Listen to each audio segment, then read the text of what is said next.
show. All right, what up, everybody? How's everybody doing today? This is your boy Pat coming at you live once again, and today is going to be a very special stream right here because, as you see, I am joined by the very beautiful and talented Some Dumb American. Say hi, SDA. Hi.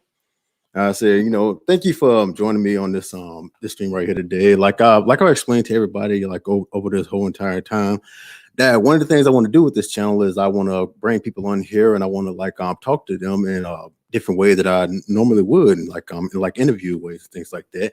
And so SDA has been so I'm glad to join me in doing this today right there, and I appreciate it for it. So it's so first thing I want you to do is you want to tell us a little bit about yourself?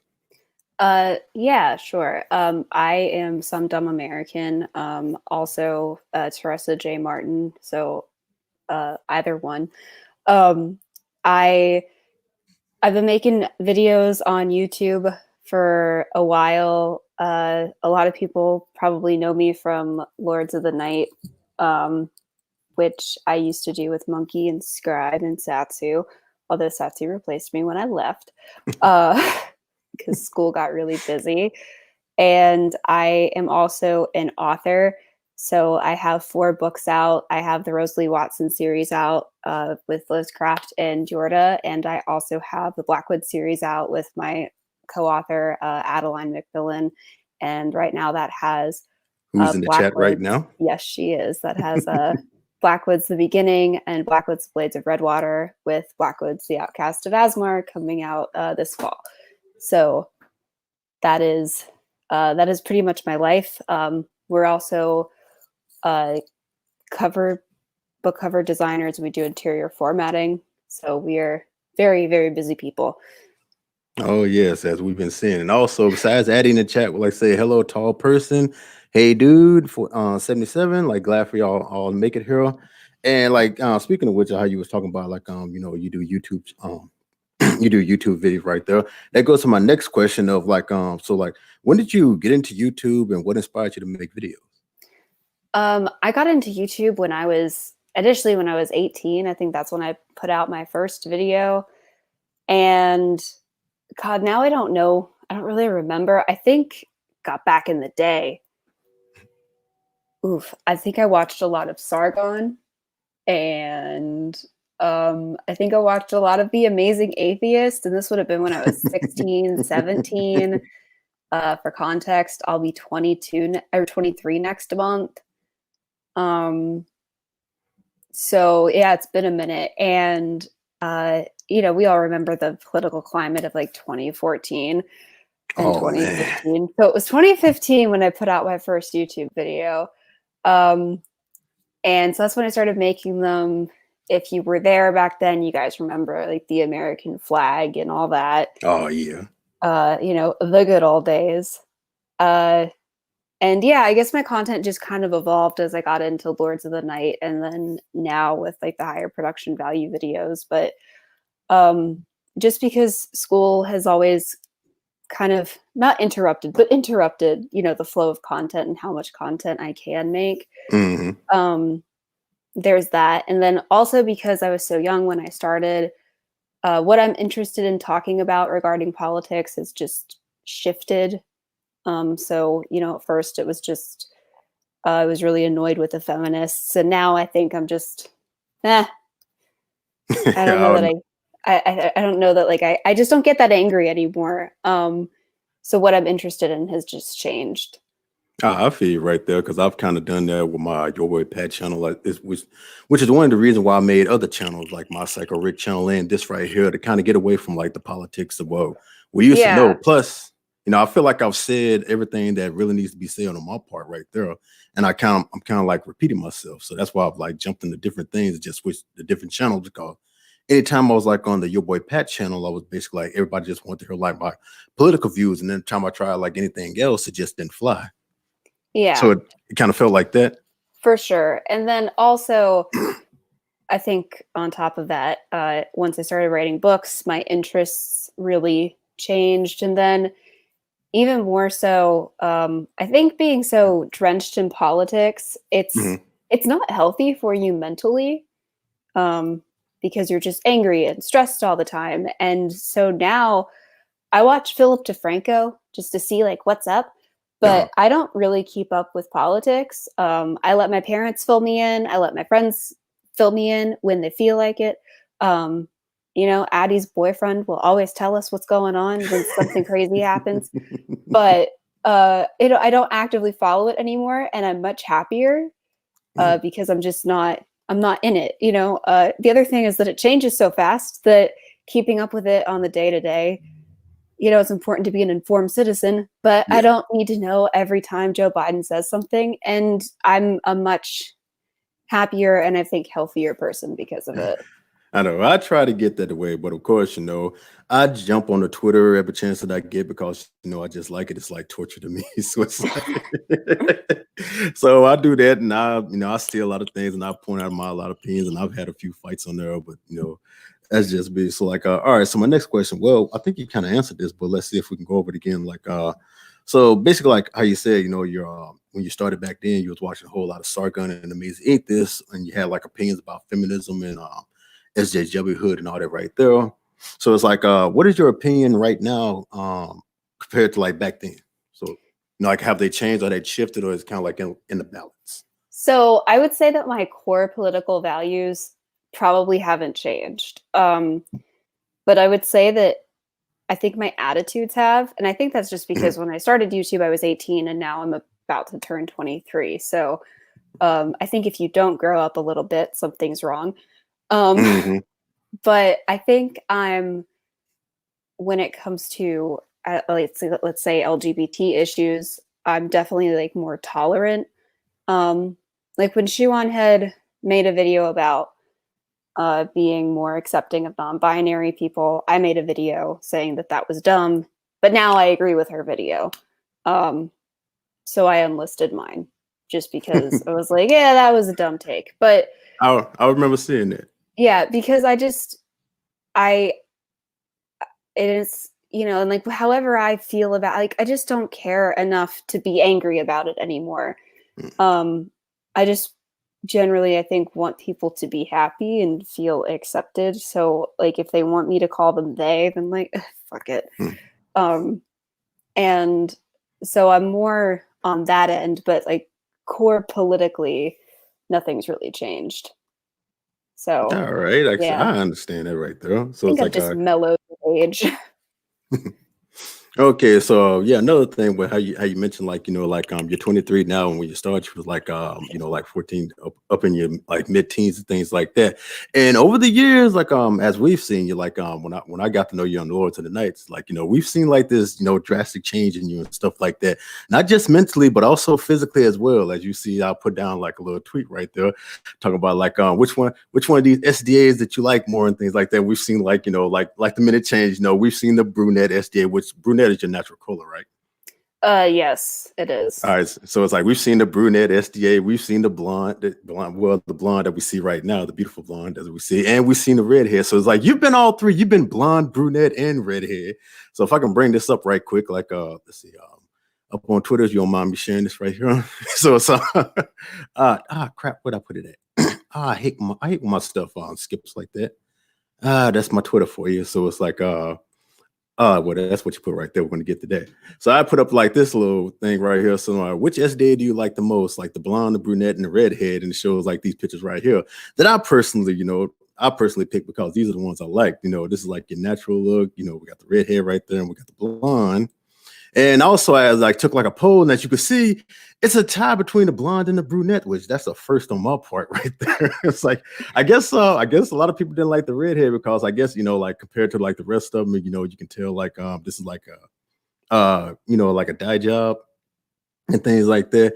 And of course, you came back with like with this thing right here. About, oh hell no! If you're gonna objectify me, let's do it properly. And you just you put like all the like just Well, like from beginning up until right now, right? well, it's been a process, and actually, even that last blonde is different from this blonde because we've gone lighter. So that's not even all of them. I just don't have a selfie of this hair, so could have been more, but what are you going to do?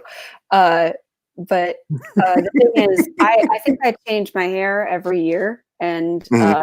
every year. I'm like, I love this so much, and I swear to everything that is holy, I'm never changing it. And then a year later, I'm like, yeah, let's change it.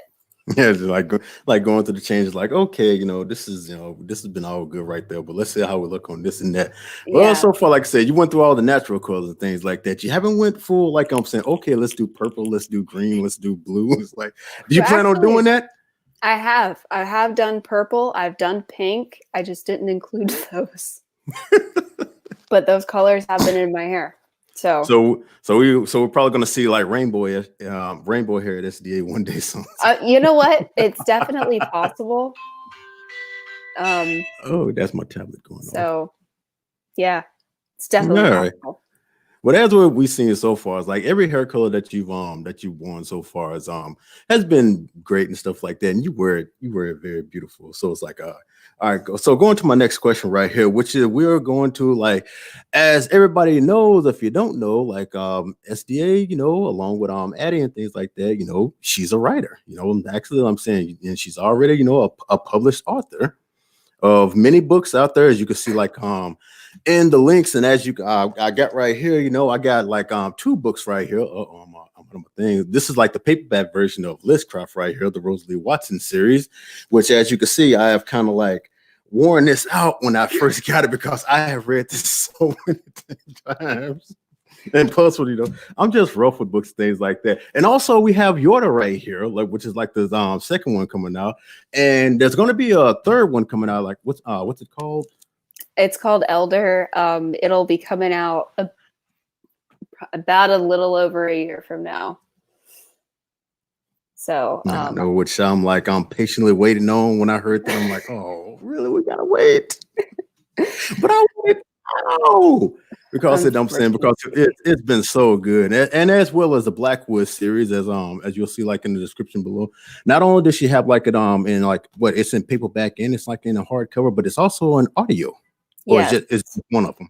So yeah, so both Rosalie Watson books are on Audible, and also the first Blackwoods book is on Audible as well, and we will be having the second Blackwoods book recorded very soon. So we're very excited about that. And both of the narrators, both Michelle and Kieran, did a wonderful job. I don't know how we found both of them, but we are so lucky that we found them. They did an amazing job. Yes, because I got the Blackwoods on audio right there, and it's like listening to them like narrated, man. I'm like, they did such a wonderful job right there, and like I hope you keep a hold of them and all that right there, So it's like, all right, so there's well being like established writer and author right there. So the thing is like, was it always your plan or your dream to like become like a a writer / author? No, not at all. So like I think I wanted to be an engineer. So I was majoring in math, and I don't know what happened. I guess YouTube happened. And I got busy with that, and I think I figured out that just through being in my math classes that socially it wasn't what I wanted, even though I like math a lot. And I think I still want to get my math degree because I miss it, which sounds weird to everybody that I miss math so much, but I really do. But no, it wasn't. And, even now, like there are times where I still have, I guess sometimes like on my worst days, I have like panic attacks where I'm like sobbing and talking to my parents, like, why would you let me do this? I could have been an engineer. You guys are crazy. You were all follow your dreams. Why am I the only sane person in the room? And they're like, but the books are so good. And I'm like, it doesn't matter. So yeah, no, it was not the plan. And I don't know how it happened, but here we are. And I'm really lucky that I have family that supports me, that I have a best friend who's my co-author, and that I'm able to do something that I love, and also that we're doing cover design now because I think that's gonna serve us really well in the future. Yeah, also, her co-star, who is Adelaine McMillan, who is hiding in the chat right now. She wants to, well, she said hi earlier, but we haven't seen her say anything after that. Yeah, she's probably just sitting back. She helps co-stars a lot of SDA books, of which she goes under the name Teresa J. Martin, which, like I said, if I don't know what's wrong with y'all, get them. Like I said, the Rosalie Watson series, the Blackwood. And this is not me just saying this because SDA is like a dear friend and stuff like that. And I love her to death. But I've actually read these books right here. And I mean, many times I'm like, bug the hell out of her on Discord and on Twitter, talking about them. I So honestly, she that's knows the I'm best really into part. them. I think that's the best part of writing. And Mhm. there are, I think, are two things that make, or three things I'll say that make it totally worth it. The first is, when you have the book in your hands and this doesn't get Mhm. old, and you get the oh my god, I wrote a book feeling. Uh-huh. Because you're like, oh, and it doesn't go away with like every subsequent book because like after Mhm. all that work, like and it's done and like you have it, you're like, oh, I did it. And that's really, really cool. And then also seeing people read the books and like them and say things about them, and you're like, oh God, people know about the thing that came out of my head. That's really fun. Um, that's really cool. And then also when you have a really good narrator reading it, you're like, it Mhm. sounds so pretty. Um, so those are the three things that make it totally worth it. Mhm. Like I said, now you mentioned before you started writing books that you were thinking about being an engineer. So it's like, is that still in the woodworks, or was it like you're gonna like do like the writing thing right now, and if it doesn't work out, like have that as like a backup plan? Um, well, like I said, I want to get my math degree, but that's more just because I miss math. Who knows what could happen, but Oh, yeah. I'm really focused on uh, the cover design business right now and writing. That's what I want to do Mhm. because doing that, I can work from home. I want to be a mom and I want to be a stay at home mom, but I also know Aw. my personality type. I know I'll want to work. I'm a workaholic, but if I have a job where I can work from home and I can have Mhm. flexible hours, I can do both. My mom Oh, yeah. had a corporate job, but she worked from home. So Mhm. she was always able to pick me up from school and do all that kind of stuff. Um, and so that's something that I've always wanted to be able to do. Well, you still got options, like say you're 23 years old and all that right there, so you still got, a lot of hidden time to like think about what you want to be. Now, when you reach my age, when you're up in your 40s and things like that, things are very limitless. So, I'm just glad that I found out what I wanted to do, because there were two things I wanted to do when I was growing up after I got out of the military, and that's I wanted to wrestle or I wanted to cook. So it's like I tried out wrestling, but since I had like a little bad knee and things like that and it didn't work right there, I got into cooking. So, I went to culinary school, became a chef, and now I'm cooking very good. I do catering and stuff like that, and I love it. So it's like, Yeah. like I found what I need to. So, like you still got a whole lot of time ahead of you and all that right there. So, just take it slow, think about what you want to be and things like that. Don't rush into anything. Don't let nobody, rush into something that you don't want to do and things like that. Your mind is your own, and I'm rooting for you, SD. Yeah, thank you.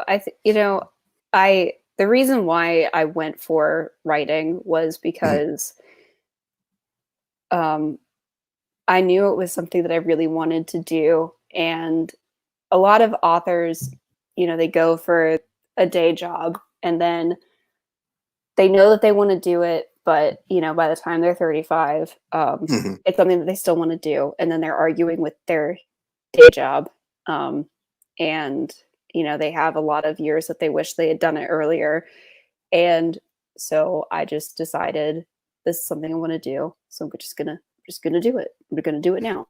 I'm not gonna Yeah. wait, and we'll see what happens. Oh yeah.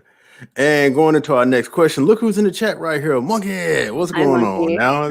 He says right here, says, love you, SDA. And you showed up just in time because I was just about to ask you this. Like, besides doing YouTube, like I said, you also like a co-host on like Lord of the Night with Scribe Light and the Rant Monkey and Satsu Two Cents right there, like I said, who ended up being your replacement. But sometimes, he was just like guest star and things like that, which I've had the privilege of being on there too. And I remember the first time I was on there, it was on your night, and I was nervous as hell.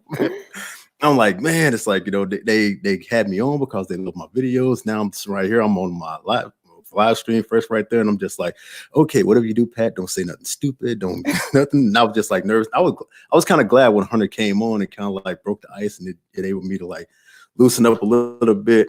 But you know what I'm saying, when y'all was on there, y'all had so much fun together. So it's like when did I know it started out with like Monkey and Scribe, like all getting together. So like when did you get mixed up into the fray? God, oh. Making you go back. Man, so what happened was there had been, this kind of goes into how Monkey and I met, because this happened like right after Monkey and I met. So there had been some drama, and Monkey and we met because we were on Twitter, and he wound up, I think we were on a Based Mama stream together. And then there had been some drama, and we were on Twitter talking about it. And then we did another stream together with Mara Jane. And then one night later, not long after that, he was just like, I'm streaming. You want to like hop on? And then I never stopped hopping on. And then that was kind of that. That was it. And that's how it came to be, like and the rest was history. And so like it was like what, not too long ago at the you had like left the show and they replaced with Satsu with thing. Well, I wouldn't say like replaced, like things like that. And I think it had to do like a lot with schooling, because like schools like really starting to get into like the mix. Yeah, so I had a lot of night classes. And it starts at 9, and I think I had night classes. I'm sorry, my monkey impression sucks. I had a lot of night classes. I think I had night classes 3 days a week. And they ended at 9, and so I just could not get home in time. And I just had a lot of work to do. And yeah, just I couldn't do both. Also, Addie and I were writing Blackwoods. So and she at the time lived far away from me, about 2 hours away from me. So I was driving to her house a lot. So we just, I just couldn't do everything. There just weren't enough hours in the day. Yeah. So one thing just kind of led to another. Which that's understandable right there. Like, and besides Lords of the Night, you was also doing Two Girls One Stream, which turned into the professional stream with Weebo Jones. And it's like, was that the same reason why that had to like kind of go on hiatus? Yeah, pretty much. It was pretty much just life got in the way. Because I know I was doing the same thing with her, and she had to like quit side quests, which she really, really loved so bad, and everybody else did. They ended up having a stream world.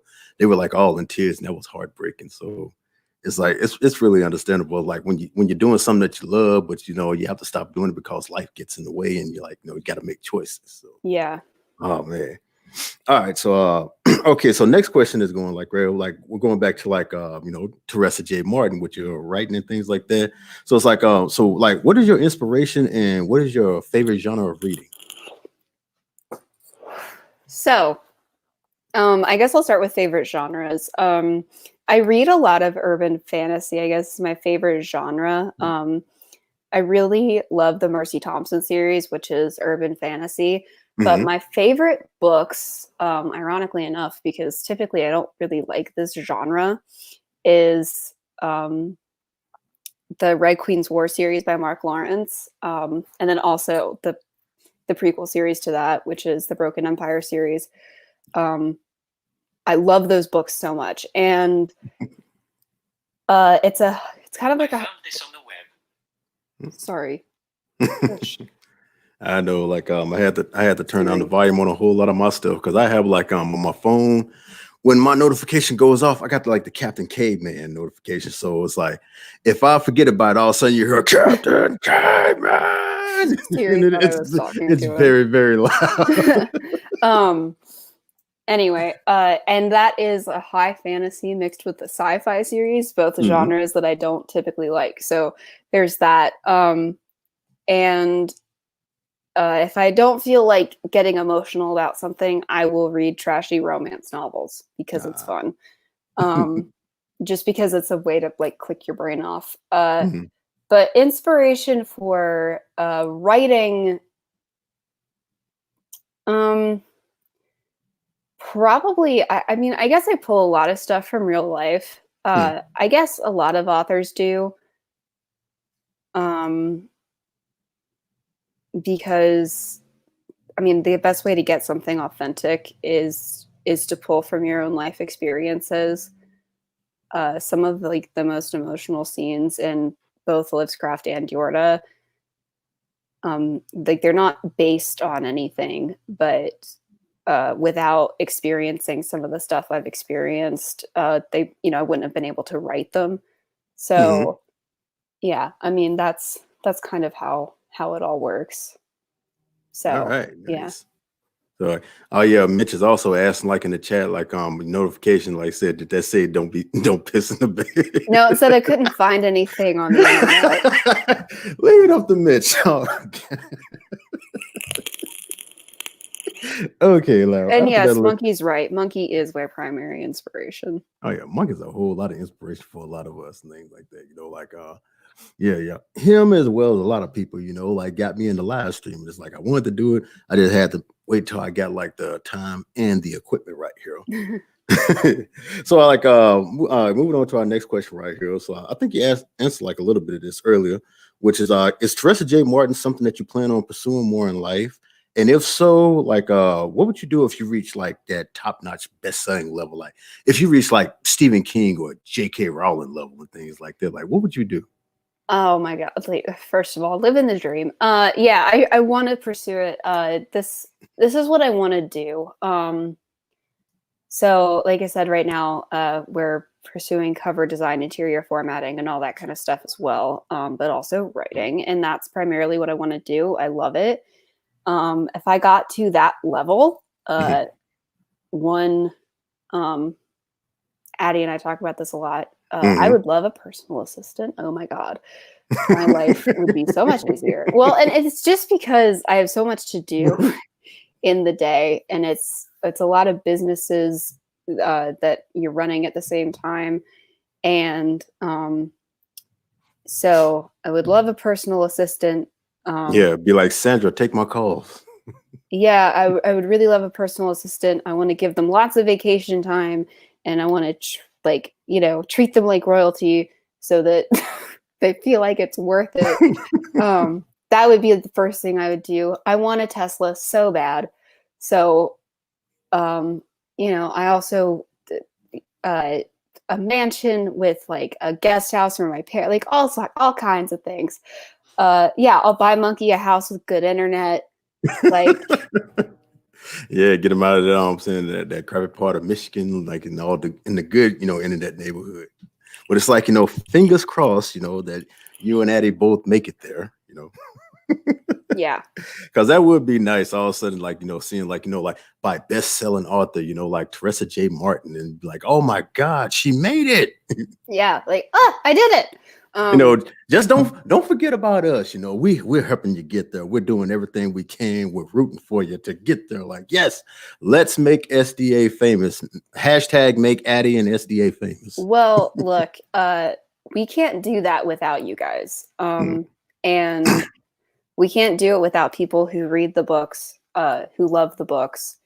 And if you guys don't exist, we don't exist. The books don't sell. Nobody reads them. So, yeah, look, you never, ever forget the first people who read your books, the first people who love your books, the people who beta read your books, just because, like you just wouldn't be where you are without them. And it means a lot. So yeah. And especially when they go like this, like I told you, like, like Liv's Craft, like I said, I've read this one right here so many times, you can actually see like the wear and tear of it. because I like it so much how you just basically set up, like for those, I'm saying, if you don't mind if I spoil this a little bit, it's a story about a girl by the name of Rosalie Watson. She lives in like Silverstone, Texas. Yeah, she based this off in Texas.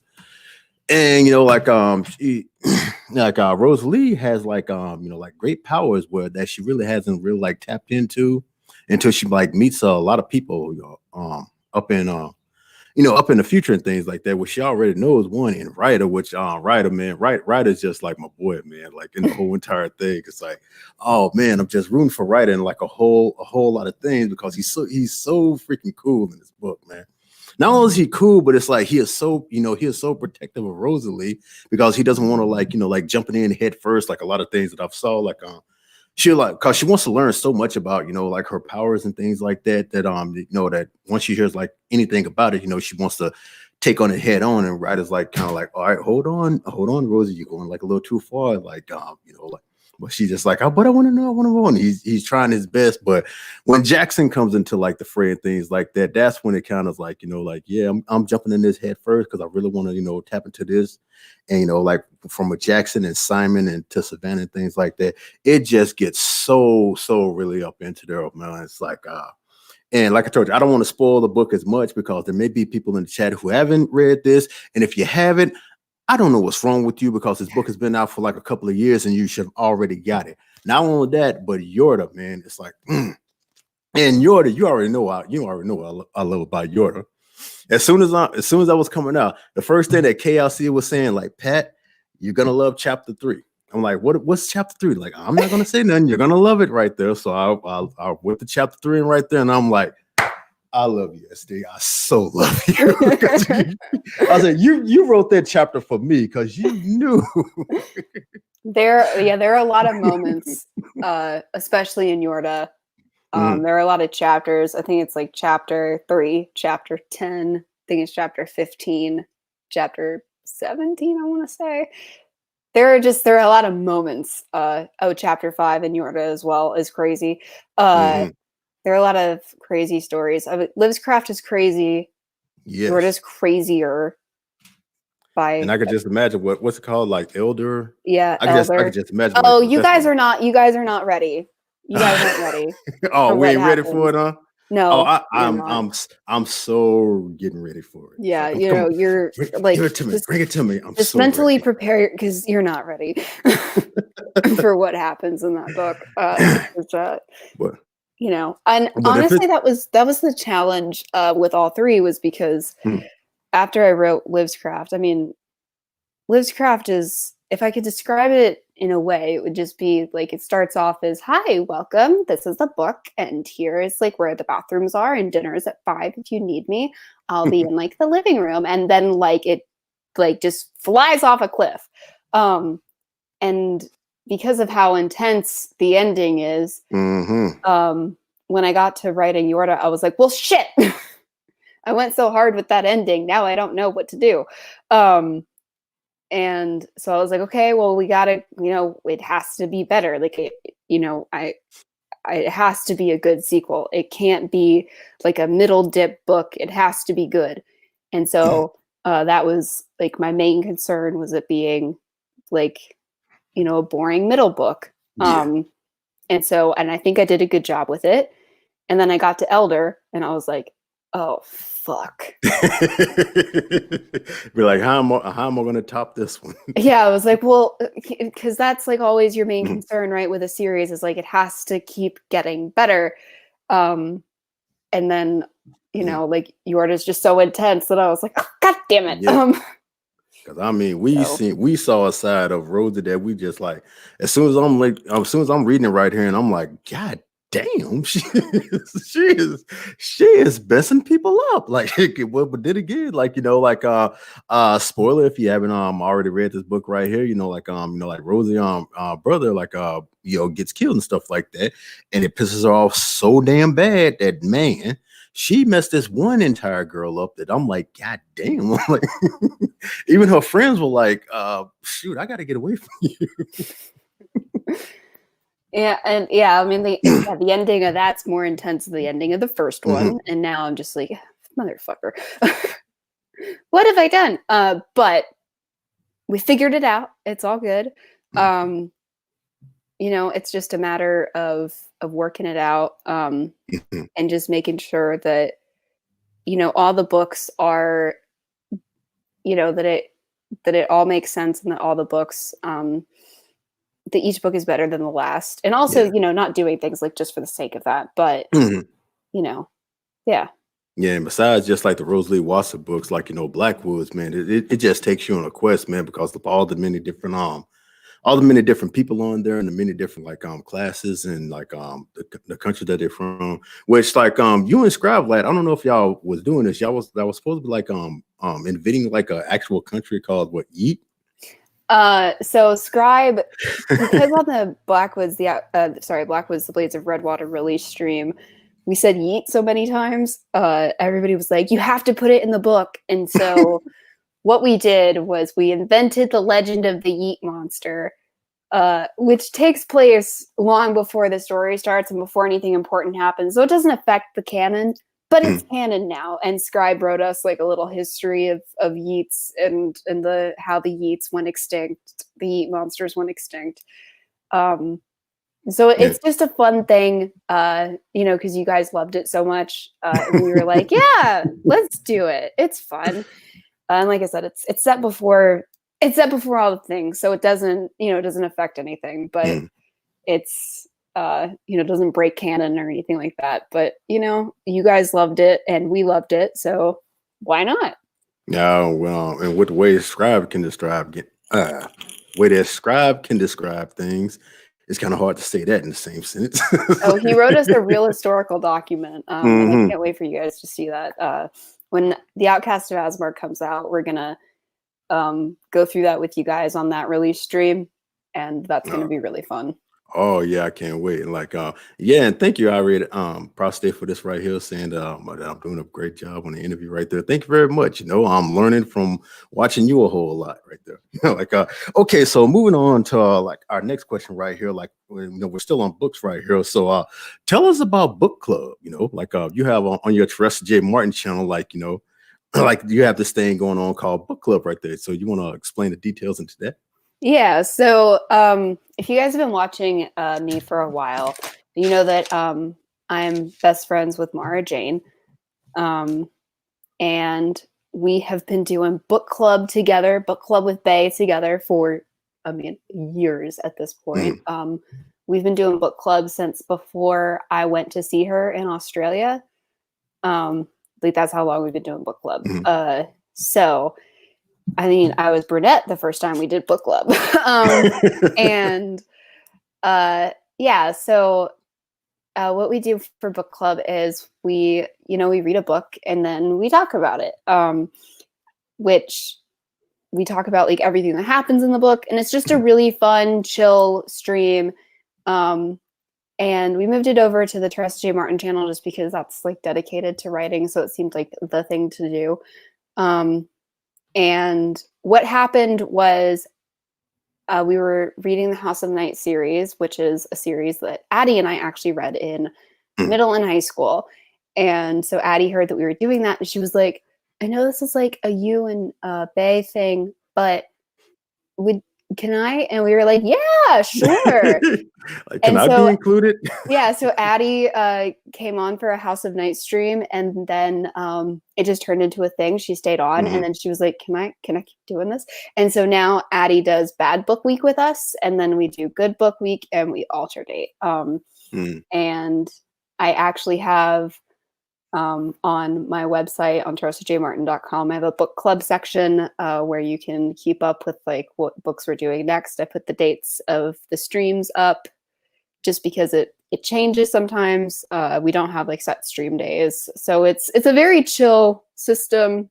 We're just like, what day are you free? You want to get you want to get lunch? It's like that. Is how we conduct it. But yeah, it's something that we do for fun, because we all live. Obviously, Bay lives in Australia, and Addie is in grad school, so she lives far away from me now. So it's a good way also for us to just make sure that we're still hanging out and chatting to each other. So that's another come together. Yeah, that's another way that we use it, is just to make sure that we're still spending time together. Yeah, so that is book club. Yeah, which I enjoy. Like even though, like said, when you're like coming on a book club, it's like side quest is coming on, then Lords of the Night, and then like Chaos is doing her stream. So I'm like, so instead of like sitting up here trying to like, oh man, which one am I gonna watch because everybody's on all the time. Now it's like I got my laptop, I got my phone, I got my tablet, I got my Xbox, and y'all are all on. I'm just like multitasking in my whole entire room because I just want to support all y'all. So like, okay, I got SDA here, I got Monkey right there, I got Magog right here, I got Chaos right there, so I'm good. So it's like, because I do love book club, and I'm gonna just tell you right now, it is just like criminally underwatched and under sub. It's like I don't know if you like just if you're like trying to make like a thing to where you like promote it to where other people who are into these books or can get into these books can watch and things like that, or is it just like a personal thing between like all the three of y'all just like to get together and talk about these? We're kind of at like, we are cool with like whatever,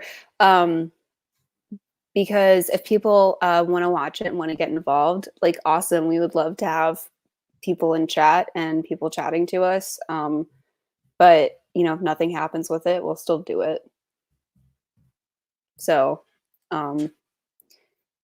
we've been line pictures. He's asking about like what your stream lab is like. The stream lab's in like the description box of me and SDA. Like he sent me Streamlabs. He said, "Howdies, are your patron streams still scheduled to begin in April?" Yes, I will still be starting Patreon streams in April. Yeah, I'll still be doing that. All right, like I do have the Patreon in the description box right there. So like so like I said, book club is a wonderful thing right there, because like when you like Mara and Addie like get together and y'all get like on certain books, man, it's like y'all are like giddy schoolgirls just found like their favorite thing, and they're just like, oh, we just got to talk about this together. And it's like once y'all like really start getting into it and start getting giggling, I'm like, oh my god. And I'm just sitting back just enjoying the whole entire thing, especially when y'all get into like y'all romance novels and things like that, which I have noticed like when it comes to like trying to like write romance, it's like you'll get into it to like a certain point, and then you just like all right, it's getting interested, and it's the next day. Well, like actually, like Rosalie. Like Rosalie, and next thing you know, it's like I'm saying, he removes her top, and he undoes her bra and picks her up and takes her into the room, and it's the next day. Yes, it is. But actually, in the Blackwoods books, there are real sex scenes. We went there because like the romantic subplots are in the forefront enough, and so Addie and I had to sit down. We had a conference with each other. We rented out a real conference room anyway, and we talked about it, and we were like, well, we either have to tone down the romance, or because it's the characters are adults, it's an adult book, so we were like, we either have to commit, or we have to take it out. So I guess we're writing sex scenes now. With the Rosalie Watson, the emphasis is not on the romantic subplot, so I can get away with it. But with that, I had to learn how to write sex scenes, and it's I know, like Monk is in the chat right there talking about SDA is allergic to romance. I am. It makes me sneeze. I know, because a lot of times, especially on Lords of the Night, because like Monkey be talking about a whole lot of things, and also you're like, ew, Monkey, no.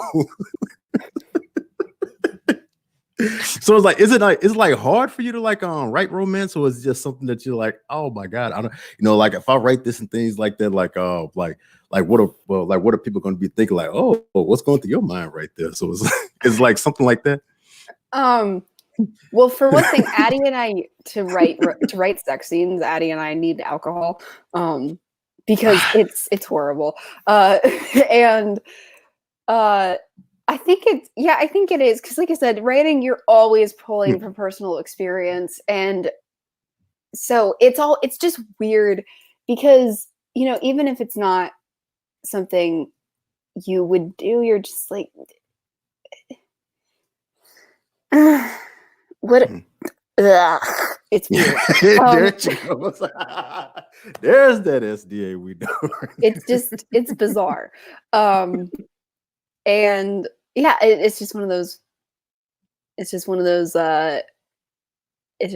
weird things. And yeah, I guess it's like one of those, like, people are gonna be reading this and I don't. That's true. Ill Monkey No wasn't always about romance. Most of the time it was not about romance, but a lot of the time it was.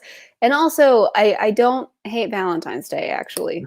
I don't hate it. That could be a t-shirt right there. Just have like monkey's face on there and stuff like that on the bottom. Just have like, ew, monkey, no. Yeah, ew, monkey, no. All right, so the next question, like we're going back to like book club and things like that. Well, actually, like Mara J, like so you took like a trip to actually go see her back in Australia, like July of 2018. So Yes. like, what was that like? Not only to go visit her, but like to go to like visit another country or continent, if you want people say. It was my first time out of the country, actually. So my first time out of the country, I was alone and I flew over the Pacific. And it was great. It was really fun. I loved it. I was there for 2 weeks. I stayed with her. I was in Sydney, Australia, and yeah, I loved it. So we didn't do a lot of touristy stuff, basically because I had lived with her for 2 weeks. We did a lot more of local stuff. And so that was like the really cool part, I think. So like, as much as like the touristy stuff is fun, it was also just really fun to hang out and more like see what it was like to just be in another country, and be outside the city rather than in the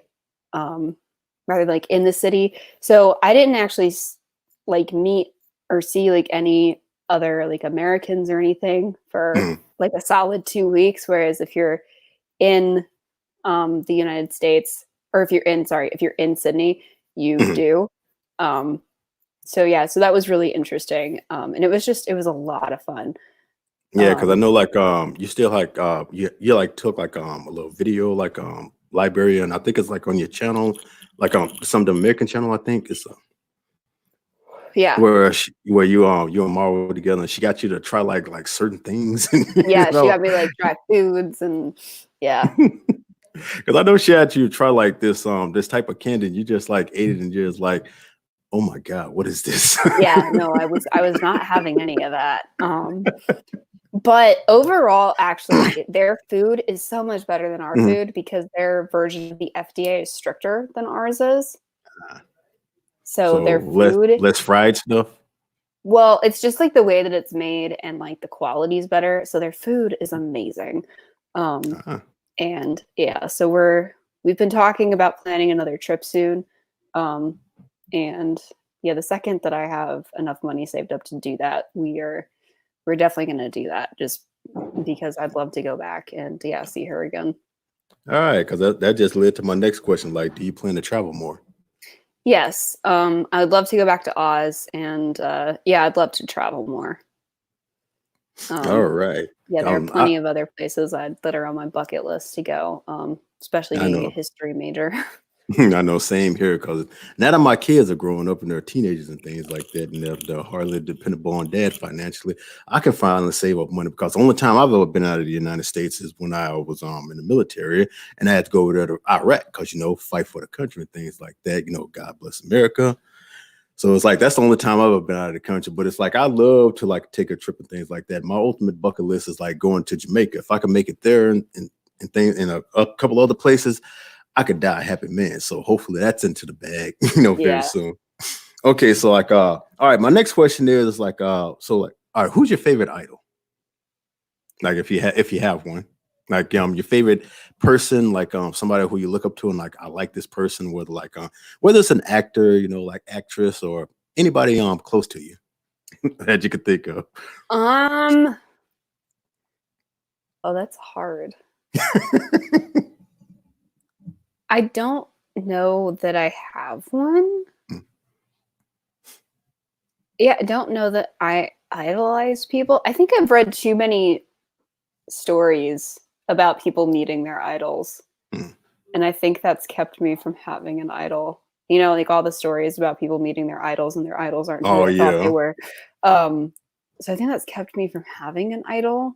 I know because they had an expression out there like never meet your idols because there have been so many stories of people like they grew up or they idolized this person and then they actually got a chance to meet him and they turned out to be like a not so good person at all. Yeah. Also, I guess also being a history major, we talk a lot about historical figures and a question that my Renaissance professor asked us once when we were talking about the study of history was, how would you all feel about George Washington knowing that his dentures weren't made from wood, but that they were made from like the teeth of slaves?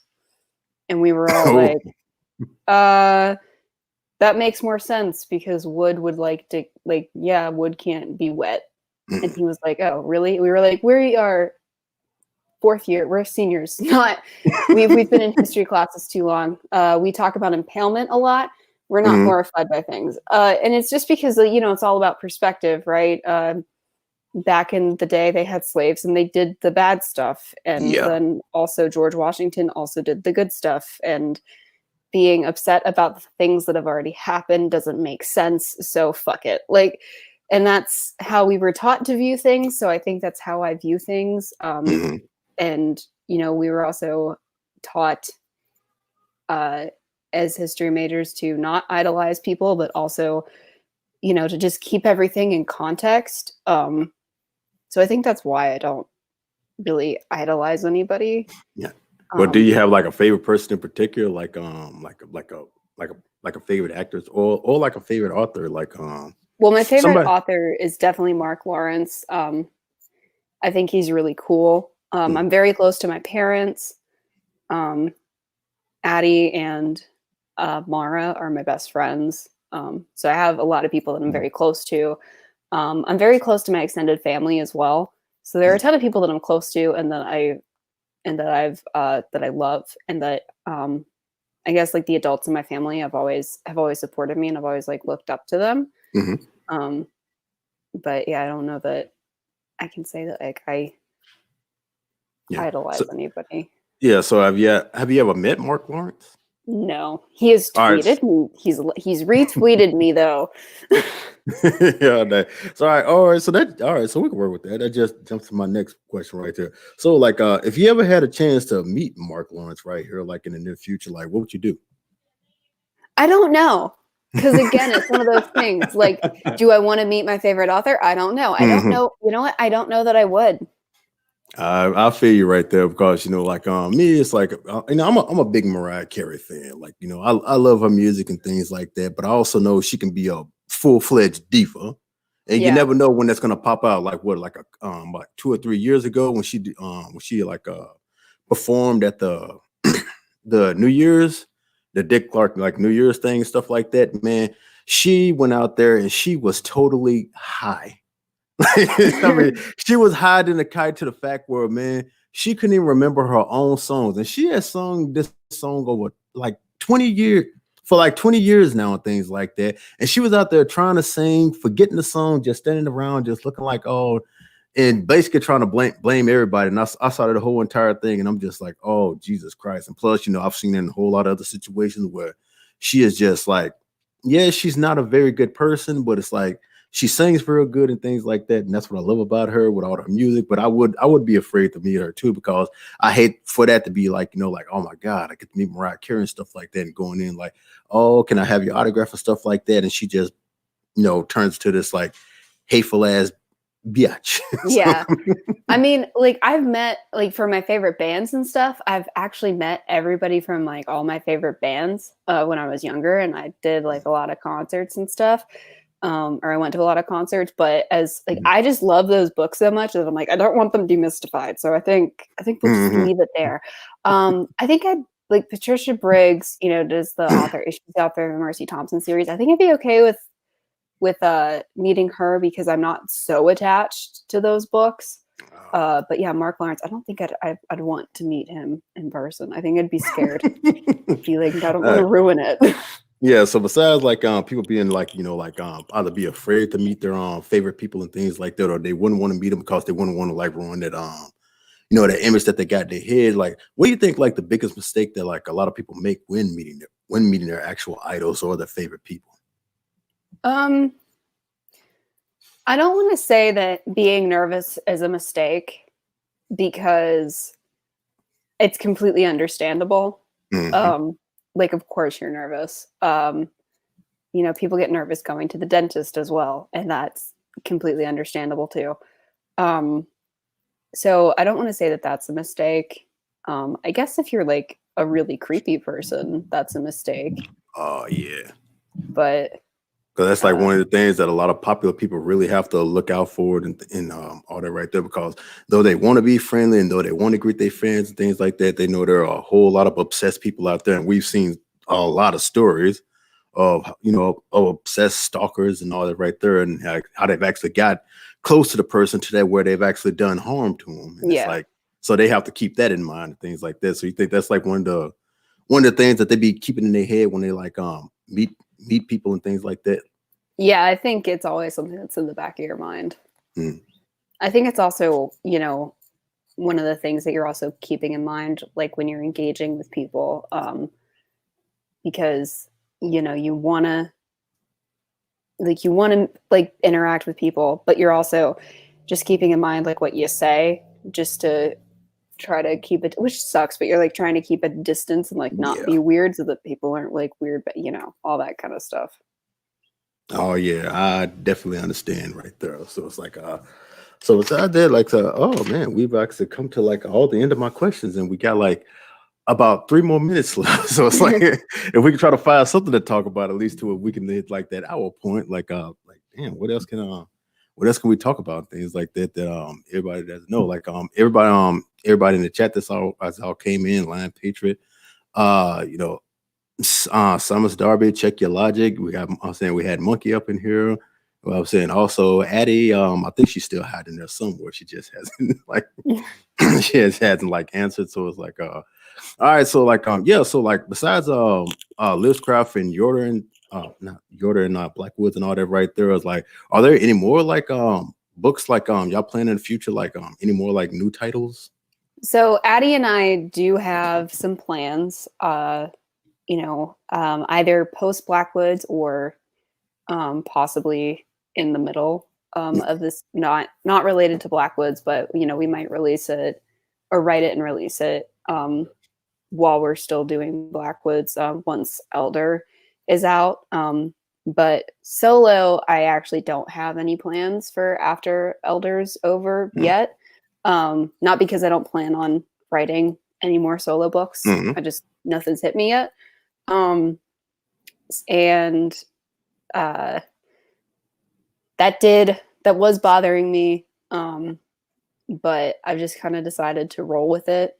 And when something does hit me, I'll write it. And until then, I'll be doing Blackwoods. And Addie and I do have a number of other things in mind. So, that's what So we're. it's enough to keep y'all busy until like till y'all think of like something else or to like other plans like show up and things like that. Yeah, for Like sure. like like the engineering thing, you might jump off the that. Like I said, it's like whatever you do, like it just always, like I'm saying, like I'm always like I'm cheering for you and things like that. And I hope you, adding, succeed in life and whatever y'all do and things like that. Yeah. But it's like, it's like we're almost reaching that time right there. So it's like I'm gonna go and end it right here, saying like once again, this has been your boy Pat right here on my live stream channel, and I have been sitting here with a beautiful, wonderful, talented, oh so lovely Dumb American. I know I'm rubbing it in deep and stuff like that. And as like I said, like you can check her out on our channel on YouTube, Dumb American, and also check out her Teresa J. Martin channel where she does book club with Babe with Mara Jane and Adeline McMillan, all that right there. And if y'all go to teresajmartin.com where you can get like the Liz Craft right here in paperback or hardcover. You can get Yorda, and you can also get like the Blackwood series, and they're also not just on the books and art there, but you can also go to Amazon.com and you can get the audio book right. And if you can if you like trying to find all the things right here, everything is down in the description, like little by little. You can also follow her on some dumb YouTuber on Twitter, and Teresa J. Martin also all in the description right there. You can get on her Patreon, her Streamlabs, and always tune in. Look up TeresaJMartin.com if you want to keep up with the book club with Babes right there, because as she said, she keeps the schedule going on, so when they'll be around, things like that, so you never miss one. But other than that, like Esther, you have anything you want to show? I think you did it all.